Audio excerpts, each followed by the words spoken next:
중대재해기업처벌법 제정을 위한 정의당 철야농식 5일차입니다. 영하 10도의 엄동설한이 농성장을 덮치고 있지만 아직 중대재해기업처벌법은 제정되지 않았습니다. 어제를 끝으로 국회 필리버스터도 끝이 났습니다. 이제는 미루어 두었던 국민의 생명과 안전을 위한 입법과 정책의 시간입니다. 국회는 즉시 중대재해기업처벌법 원포인트 집중 논의를 시작해야 합니다. 어제 국회 여야 지도부가 연달아 농성장을 찾아주셨습니다. 어느 때보다 이 법 통과에 대한 의지와 약속을 공언하셨습니다. 더불어민주당 이낙연 대표는 거듭 제정 필요성을 밝히시며 이 법 심의를 최대한 압축적으로 진행하겠다고 했습니다. 국민의힘 주호영 원내대표도 회기내 처리에 대해 노력하겠다고 했습니다. 또 여야가 이 법을 책임있게 관철할 때까지 노력해 주시겠다고 박병석 국회의장도 말씀했습니다.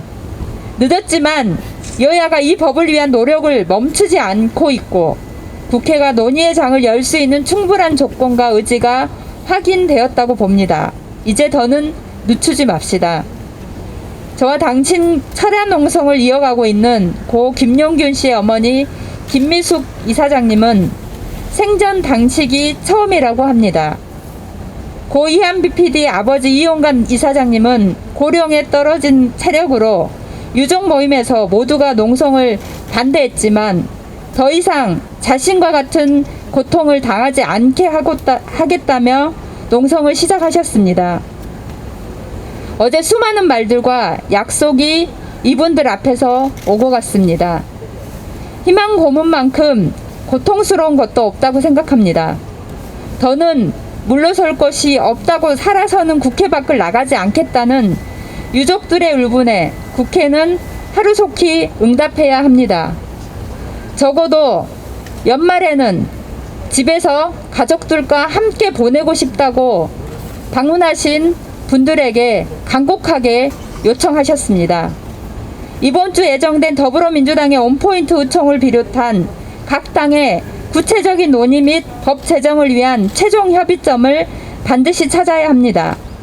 정의당은 국회가 최대한 빠른 시일 내에 이 법이 통과될 수 있도록 모든 수단을 강구해 최선의 노력을 다하겠습니다.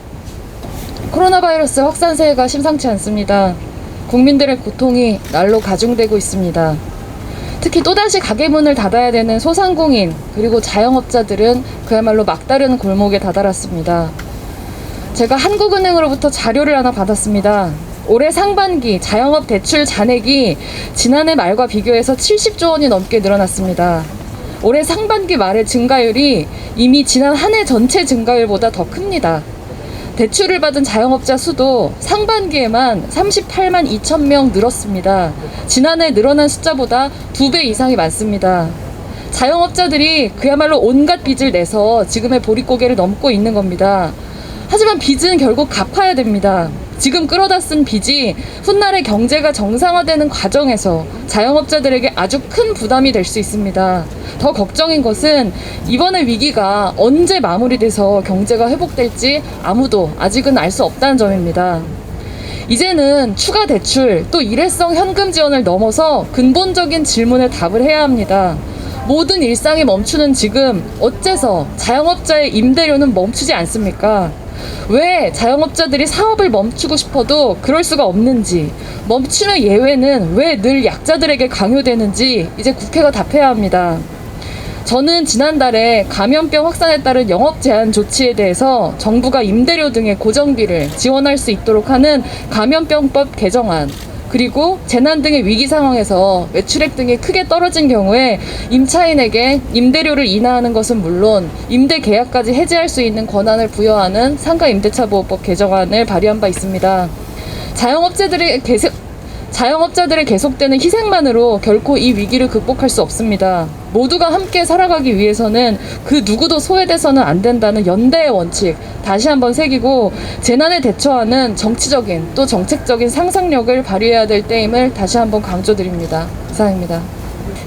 얼마 전 김종철 당대표께서 대구 수성구 환경미화원 사망 현장을 방문해 헌화하고 중대재해기업처벌법 입법을 촉구한 바 있습니다. 전국에서 일하는 약 4만여 명의 환경미화원들이 안전하게 일할 권리를 보장해줄 책임 누구에게 있습니까? 정부와 지자체입니다. 하지만 여전히 환경미화원들은 불법적으로 설치된 청소 차량 작업 발판에 마치 고개를 하듯 아슬아슬하게 매달려 작업을 하고 있습니다. 대구에서 돌아가신 환경미화원도 새벽 시간 차량 작업 발판 뒤에서 작업을 하다 음주운전차에 치이는 참변을 당했습니다. 청소차 발판 설치와 적재함에 사람을 태우고 운행하는 것은 명백한 법 위반이며 과거에도 청소차 발판에 매달렸다가 죽거나 다치는 일이 매우 자주 일어나고 있지만 이런 위험천만한 발판 사용 실태는 쉽사리 바뀌지 않고 있습니다. 물론 환경미화원들이 위험을 감수하면서도 발판을 이용하는 이유는 있습니다. 많은 양의 쓰레기를 작업시간 내에 빨리 수거하기 위함입니다. 쓰레기가 있는 곳마다 내려서 쓰레기를 수거해야 하는데 높이가 높은 청소차에 반복적으로 타고 내리면 그만큼 노동 강도가 높아집니다.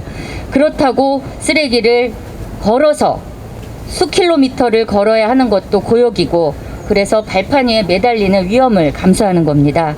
이 사건 이후 대구 지자체들은 뒤늦게 청소차 발판을 제거했지만 이는 미봉책에 불과합니다.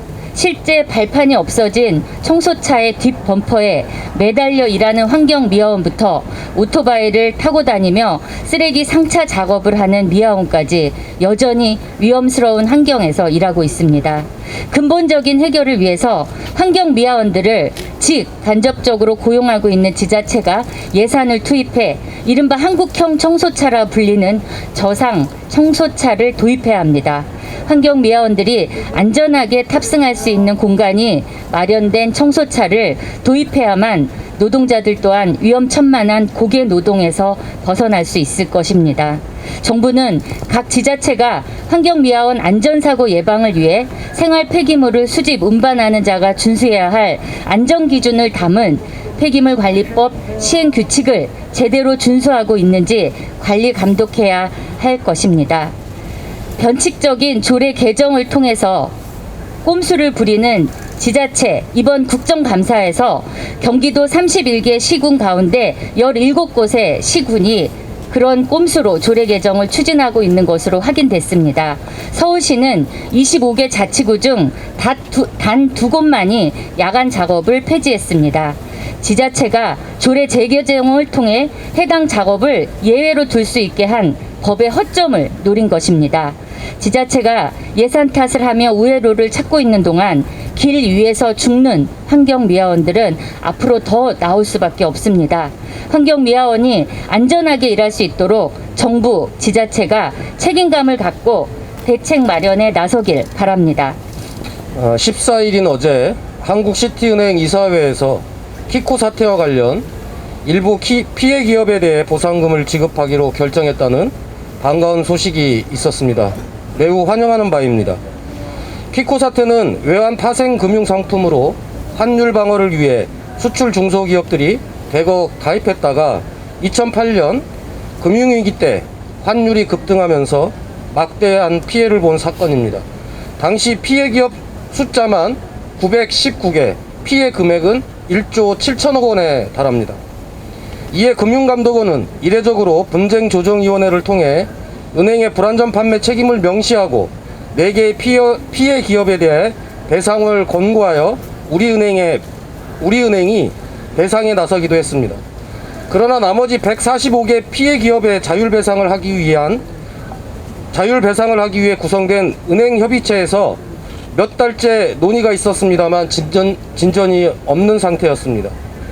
이런 상황에 시티은행 이사회가 자율적 은행협의체 안에서 가장 먼저 전향적인 결정을 내리는 것입니다.